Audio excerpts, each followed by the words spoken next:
ബോൾസാ. കാണാവോ? എന്റെ ഗ്ലൗസിലെല്ലാം ഉണ്ട്. ഇതിപ്പോ കയ്യിലായിരുന്നെങ്കിൽ അഞ്ഞു പോയത്. ഗ്ലൗസിലായതുകൊണ്ട് നമുക്ക് ആ സ്നോ ബോൾസിന്റെ കയ്യിൽ തന്നെ ഉണ്ട്. കണ്ടോ? ഇവിടെ കടയിൽ നോക്കിയാൽ ഇതെല്ലാം ഇപ്പൊ വീണ സ്നോ ബോൾസ് ആണ്. കാണാൻ പറ്റുന്നുണ്ടോ?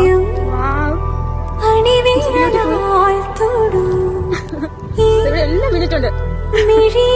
ഇവിടെ കാണിച്ചോ, കണ്ടോ സ്നോ ബോൾസ് ഇപ്പോഴും വീണോണ്ടിരിക്കുക. ആകാശം കണ്ടോ? അവിടെ നിന്ന് വീഴുന്നത്